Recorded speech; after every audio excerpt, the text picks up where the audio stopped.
A hand slammed down hard on a folding table.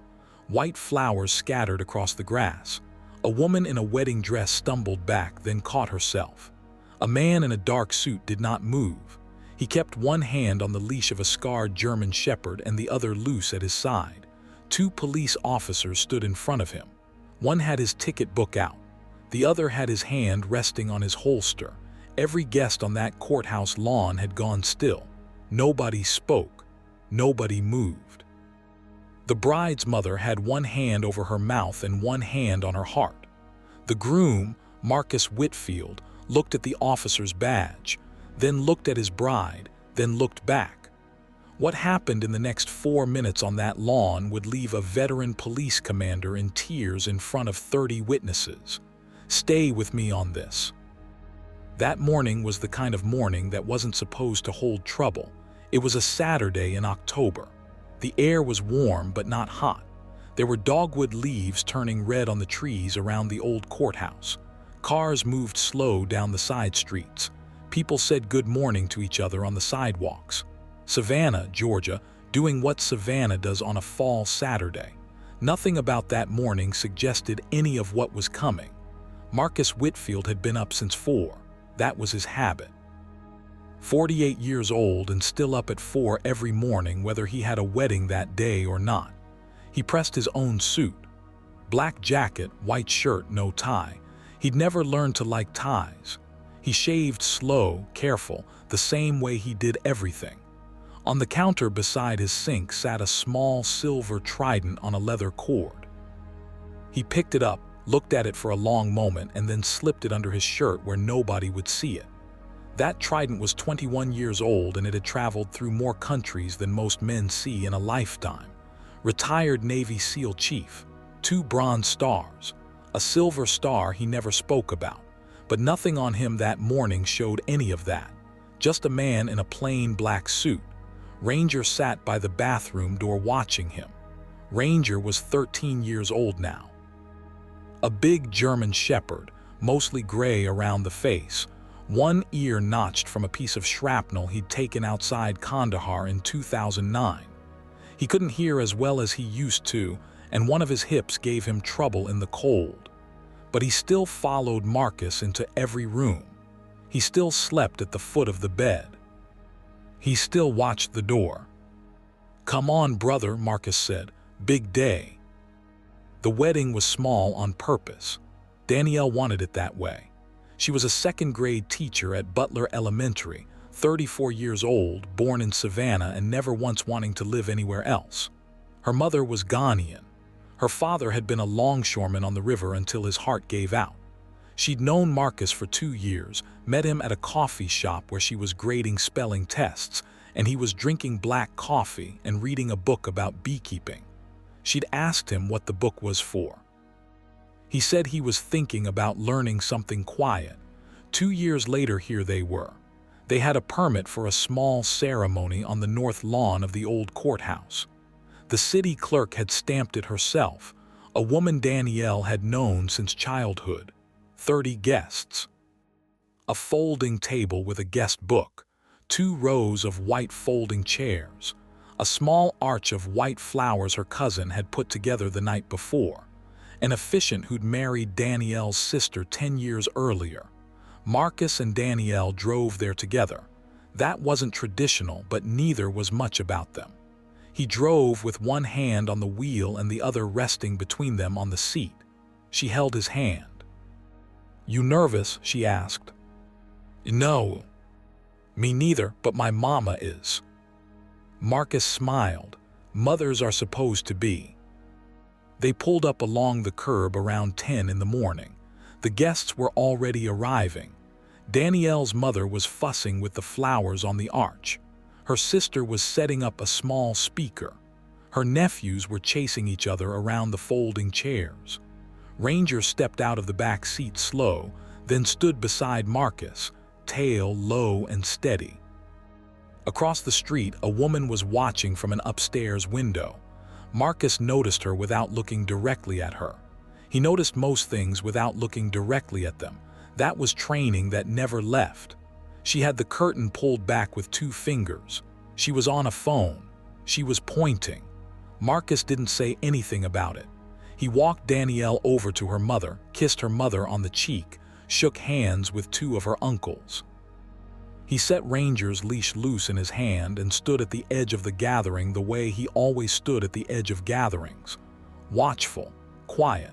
Not because he was expecting trouble, just because a man who has been shot at learns to see the exits. The officiant arrived. A retired Baptist minister named Reverend Coates. He shook Marcus's hand with both of his.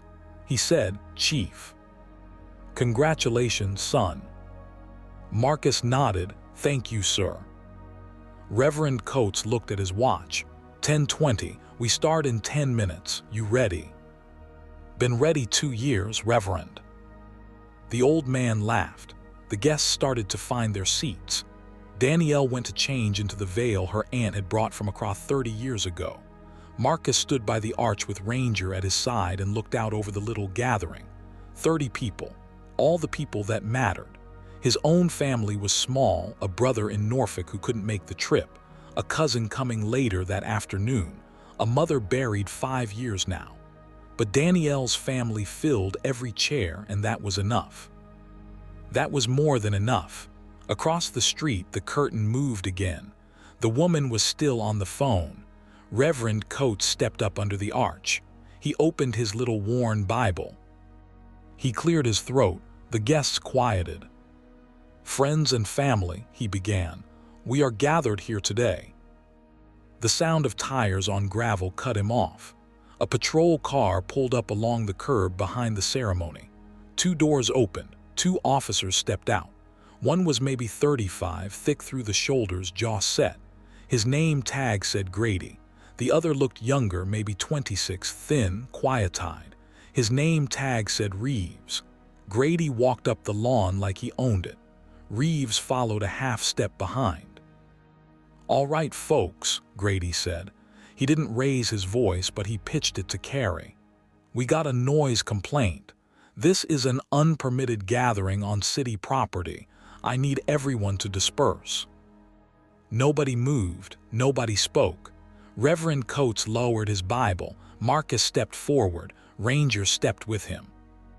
"Officer," Marcus said, "we do have a permit. It was issued by the city clerk on Tuesday. I have it right here." He reached slow into his inside jacket pocket. Grady's hand went to his hip. Marcus stopped moving. He held Grady's eyes. "Just the permit, officer, that's all." "Slow," Grady said. Marcus pulled the folded paper out slow. He offered it. Grady took it with 2 fingers. He unfolded it. He looked at it. He looked at Marcus. He looked at the crowd. He looked at Ranger. "This says 30 guests," he said. "I count more than 30. "You can count them, officer. There are 28. Grady didn't count. Reeves shifted his weight behind him. He looked uncomfortable. "Doesn't matter," Grady said. "We got a noise complaint, loud music." "We don't have any music playing. There's a speaker, but it's off. The ceremony hasn't started." Loud voices then. "Officer, please. This is my wedding day. We have a valid permit. If there's a complaint, I understand you have to respond. But we've done nothing wrong." Grady tilted his head. He looked at Danielle in her white dress. He looked at her mother in her yellow kente cloth. He looked at the 2 uncles in their suits. He looked at Ranger. "You'll need to disperse," Grady said. "I'm going to have to write some citations." "On what grounds?" "Failure to comply." "I haven't failed to comply with anything." Grady pulled his ticket book out of his back pocket. He clicked his pen.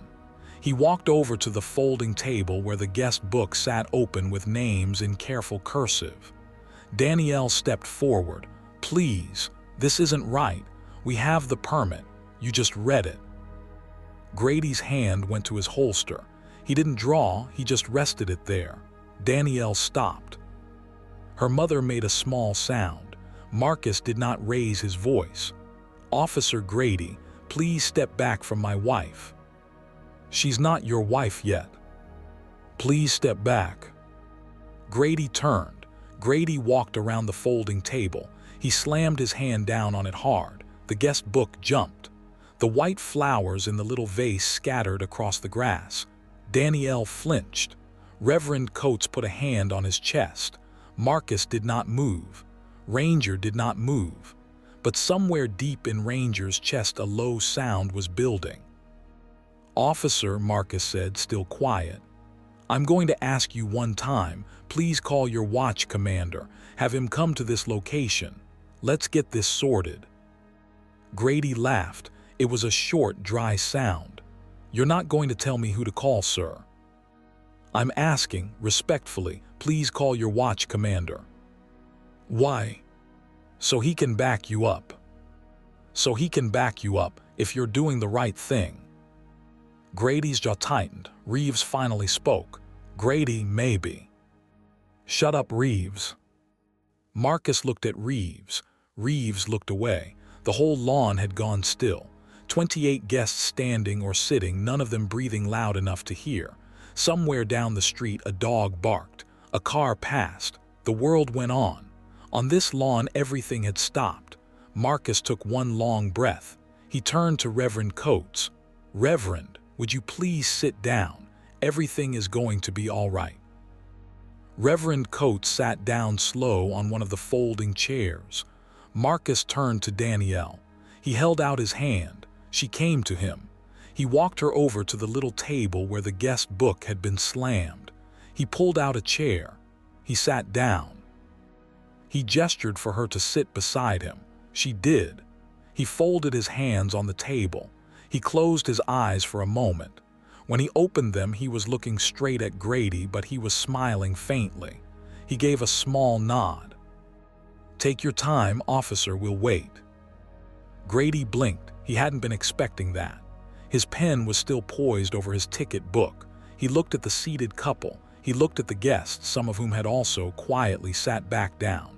He looked at the dog, who was now sitting calm at Marcus's feet, ears alert but body still. The tension eased. The guests exhaled. Danielle's mother lowered her hand from her mouth. Reverend Coates set his Bible on his lap. One of the nephews whispered a question and was hushed. The world seemed to be settling back into itself.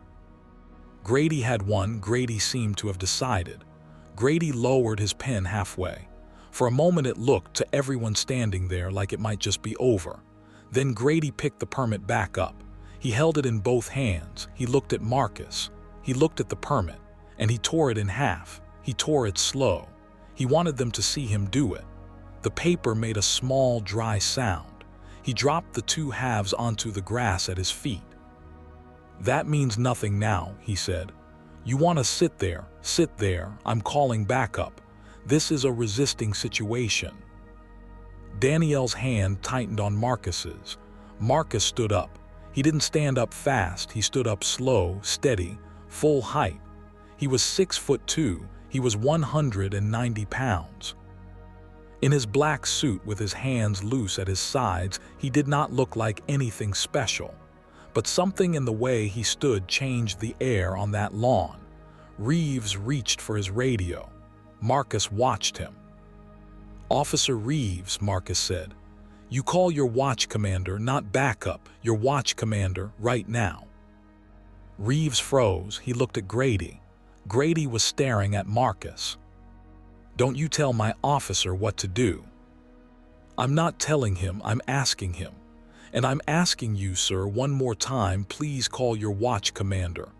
Ask for him by name if you know him, or by rank, just get him here. That's all I'm asking." Grady stepped closer to Marcus. Ranger stood up. Ranger's ears went flat. A low sound came out of his chest. Not a bark, something older than a bark. "Control your animal, sir." "Ranger, sit." Ranger sat. His eyes did not leave Grady. At the back of the crowd, one of Danielle's cousins had lifted a phone. He was holding it low against his chest, angled up. Grady saw it. "Phone down, sir. Put the phone down." The cousin didn't put the phone down. "Sir, put the phone down or I will arrest you." Marcus lifted a hand, just one hand, palm open. Nobody moves, nobody puts anything down, nobody says anything. The crowd stilled. The cousin's hand shook, but the phone stayed up. Marcus turned back to Grady. "Officer, right now you have 28 witnesses and at least one camera. You just destroyed a city-issued permit. You have your hand on your weapon in front of a seated bride. You have threatened an unarmed guest with arrest for filming a police interaction on a public sidewalk. Please, sir, call your watch." "Commander." Something in Marcus's voice had changed. It wasn't louder. It wasn't angrier. It was harder. It was the voice of a man who had given orders in places where orders had to be obeyed the first time or people died. Reeves keyed his radio. "Reeves, don't." "Dispatch, this is Reeves. We need Lieutenant Callahan at the north lawn of the courthouse. Code 2. Nothing urgent, but he needs to be here. Yes. Right now, please." Grady turned on his partner. "Reeves, what are you doing?" "My job, I hope." "Now here's the thing. If you're still with me on this story, do me one small favor. Hit that subscribe button and stay with me. Because what happens in the next few minutes is exactly why I sat down to tell you this one." Grady stepped back from Marcus. His face had gone red. He walked over to the folding table. He looked down at the torn permit on the grass. He picked up his pen again. He started writing. "Failure to disperse, resisting, interfering with a peace officer, threatening an officer with a dangerous animal." He was talking as he wrote. He was writing citations for everyone he could see: Danielle's mother, her uncles, Reverend Coates, even one of the nephews who was maybe 9 years old. Danielle stood up. "You cannot write a ticket to a child." "Ma'am, sit down." "You cannot write." Marcus put a hand on her arm. She stopped. She sat. They waited. 3 minutes passed. 4. The cousin at the back kept his phone up. Nobody moved. Grady kept writing. Reeves kept his hand on his radio. Ranger kept his eyes on Grady. Danielle kept her hand in Marcus's. Then from down the street, another car engine. A second patrol vehicle. This one unmarked, dark blue. It came up slow and stopped behind the first one. A door opened. A tall man in a lieutenant's uniform stepped out. He was in his late 50s, gray at the temples. He didn't hurry. He put his hat on. He walked up the lawn. Grady looked up from his ticket book. He saw who it was. His pen stopped moving. "Lieutenant Callahan." Callahan did not answer him. Callahan was looking at Marcus. Marcus was looking at Callahan. Something passed between them, recognition first, then something deeper. Danielle felt Marcus's hand tighten on hers, then relax. Callahan took 2 more slow steps forward. He stopped 10 feet from Marcus. He tilted his head. His mouth opened once. It closed, opened again. "Chief Whitfield." Marcus nodded.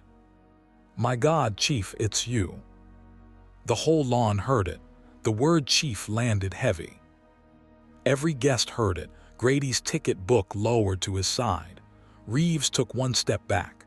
Danielle turned to look at her husband, really look at him in a new light. Callahan walked the rest of the way. He stopped in front of Marcus. He raised his right hand slowly to the brim of his hat. He saluted. Marcus returned it. It was a soldier's salute, sharp and clean and old. Callahan lowered his hand. His eyes were wet. "Chief, what in the name of God is happening on this lawn?" Marcus didn't answer right away. He looked at Grady. He looked at the torn permit at Grady's feet. He looked at Reeves standing back with his hand still on his radio. Then he looked at his bride, sitting in her white dress at the folding table. "Lieutenant, ask your officer." Callahan turned. He looked at Grady. Grady straightened up. "Sir, noise complaint, unpermitted gathering, suspects failed to disperse." Callahan looked at the folding chairs. He looked at the white arch with its flowers. He looked at Reverend Coates holding his Bible. He looked at the ripped permit on the grass. He bent down. He picked up the two halves. He held them together. He read them. He straightened up. He looked at Grady. His face did not move, but something in his eyes went cold. "This is a wedding, Officer Grady." "Sir, the permit was valid, signed and stamped by Alicia Baker on Tuesday. I know Alicia Baker's signature. I've known Alicia Baker for 18 years." "Sir, who tore this permit?" Grady didn't answer. "Officer Grady, who tore this permit?" "I did, sir." Callahan folded the two halves carefully and put them in his own inside pocket. He turned in a slow circle. He looked at every guest. He looked at the bride. He looked at the groom. He looked at the dog, at Ranger, and Ranger looked back at him, and something in the dog's posture eased. Callahan came back around to Grady. "Take off your badge." Grady blinked. "Sir." "Take off your badge." "Sir, I don't think." "Officer Grady, you are being relieved of duty. Right now, on this lawn, in front of these people, you will remove your badge, you will remove your firearm, you will lay them on the hood of your vehicle. You will get in the passenger seat. Officer Reeves will drive you back to the station. You will report to my office at 1500 hours for a preliminary inquiry. Do you understand me?" "Sir, I was responding to a call." "You destroyed a legally issued city permit. You put your hand on your weapon in front of a seated woman in a wedding dress. You threatened a civilian with arrest for lawful recording on a public sidewalk. You attempted to write a citation for a 9-year-old child. Do not tell me you were responding to a call. Take off your badge, officer, or I will take it off you." Grady's hands were shaking. He reached up. He unpinned his badge. He held it in his hand for a moment. Then he walked slow across the lawn to the patrol car and laid it on the hood. He unbuckled his gun belt and laid that beside it. He did not look at the guests. He got in the passenger side and closed the door. Callahan watched him go. Then Callahan turned back to Marcus and Danielle. He removed his hat. He held it against his chest. "Chief, ma'am, I owe you an apology. I owe you a deeper apology than I know how to give. On behalf of my department, on behalf of the city of Savannah, and on behalf of myself, I am sorry.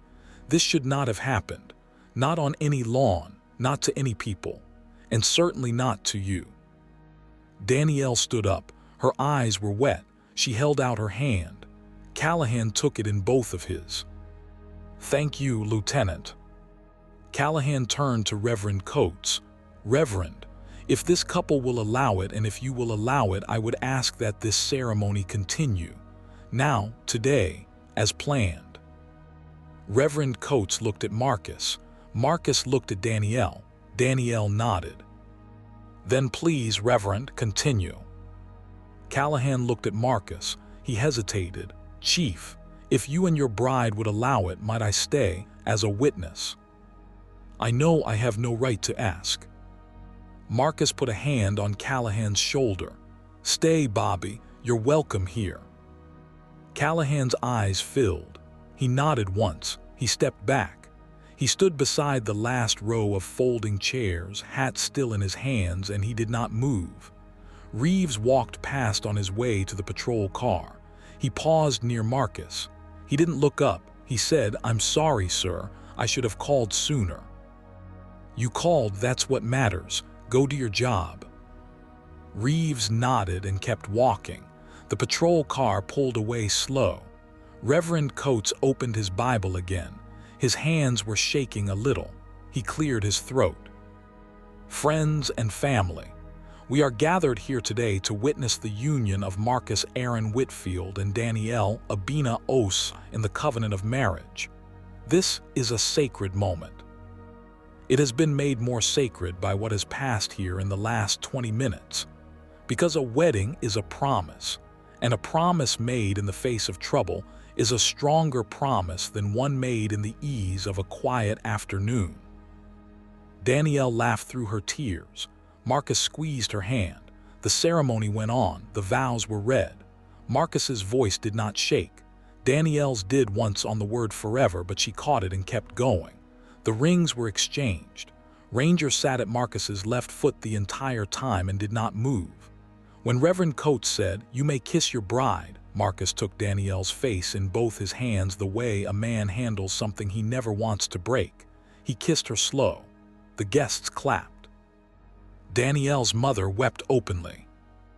Callahan, standing at the back row, put his hat back on and lowered his head.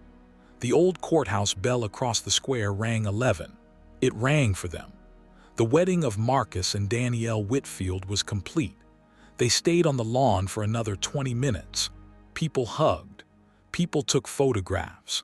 Danielle's mother pulled Marcus down by the shoulders and kissed his forehead the way mothers do when they have accepted a man into a family. Danielle's nephews chased Ranger around the folding chairs, and Ranger, tired old warrior, let them. Callahan waited at the back until Marcus came to him. The two men stood a few feet apart. Callahan cleared his throat. "Danny got married last spring, Chief. I know you wrote me. He asked about you. He always asks about you. Tell him I'm well. Tell him I got married today." Callahan smiled small. He'll like hearing that. "How is he, really?" "Working construction back home in Statesboro. He's a foreman now, 2 boys of his own. He goes to church every Sunday. He's a good man, Chief. He's the man he was going to be because you got him out of that vehicle. His wife knows your name. His boys know your name." Marcus nodded. He looked down at the grass for a moment. When he looked up, his eyes were dry, but they held something. "Bobby, what happens to that officer?" Callahan's face hardened. "There will be a full inquiry. It will not be quiet. I will not let it be quiet. He will not wear that uniform again. I will not let that happen either." "And Reeves?" "Reeves stayed too long before he called, but he called. He'll be spoken to. He won't be broken over this. He might learn something." "That's fair. He should have learned it already. Some men learn slower than others." Callahan looked at him. "You always did have more patience than any of us deserved." Marcus almost smiled. Not quite. He turned back toward Danielle. "Come to dinner, Bobby. Come to the house." "I don't think." "Come to dinner. Danielle's mother is cooking. There will be more food than we can eat. Come." Callahan hesitated. Then he nodded once. The reception was small. Danielle's mother's house on the east side of the city. A long table set on the back porch. Peanut soup, fried plantains, collard greens, a honey ham. A wedding cake Danielle's sister had made from scratch. Callahan sat at the far end of the table and did not say much, but he ate everything that was put in front of him. And when Danielle's mother asked for a second time if he wanted more, he said yes and thank you, and she smiled at him the way she smiled at her sons. Marcus took the torn permit out of his pocket that night. He folded it once more. He put it in the drawer of his bedside table. He never threw it away. The video the cousin took never went viral. The family asked him to keep it private, and he did. They didn't want the story to belong to strangers. They wanted the story to belong to them. And it did. Grady was placed on unpaid leave the following Monday. Within 6 weeks, he was decertified by the State Law Enforcement Board. He never worked in policing again. There was a small article in the paper. No name was printed for the couple. That was Callahan's doing. He'd asked the reporter as a favor to leave the names out. The reporter did. Reeves resigned from the department 3 months later. He drove out to Marcus's small farm one Saturday afternoon in December. He stood on the front porch with his hat in his hand, and he asked if he could talk. Marcus made him coffee. They sat on the porch for 2 hours. When Reeves left, Marcus walked him to his car. Marcus said, "You didn't stop it, but you also didn't join in. That gap right there is where you build the rest of yourself. Don't waste it." Reeves nodded. Reeves went home. Reeves went to school for social work the next year. He works with troubled boys now in a program down in Brunswick. He writes to Marcus once a year at Christmas. Danielle went back to her second-grade classroom after their honeymoon. She kept teaching. She still teaches. Her students draw her pictures of a big gray dog and a big quiet man. Marcus started a small program that winter. He trained service dogs for veterans coming back with the kind of wounds you cannot see. He named the program Ranger's Post. He asked for no money for it. Donations came anyway. Ranger himself did not last the winter. He passed in his sleep in February at the foot of the bed, exactly where he had always slept. Marcus buried him under the pecan tree behind the house. He buried the dog Tag from his team beside him. Danielle stood beside her husband with her hand on his back and let him weep the way a man weeps only for a brother. 1 year to the day after the wedding, they stood on their front porch together. Danielle was 6 months along. Marcus's hand was on her back. A young shepherd puppy was tumbling around their feet, chewing on Marcus's boot lace. The evening was warm. Cicadas were loud in the trees. Marcus was quiet a long time. Then he said, "You remember that lawn?" "Every day," Danielle said. "That man tore up our permit. He put his hand on his gun in front of you. And a man I hadn't seen in 10 years walked out onto that lawn and gave me my wedding back." Danielle leaned into his shoulder. "Same day we made a promise," she said. "Same day one was kept for us. That's how I try to remember it." Marcus nodded slow. He watched the puppy. He watched the sun going down behind the pecan tree where Ranger slept. The hand that had slammed down on a folding table one October morning had ended up laying a badge on the hood of a patrol car in shame. The hand that had stayed calm through it all, holding a leash, would spend the rest of its life holding a child. That was the whole story. That was the whole thing. Believe me, it was enough.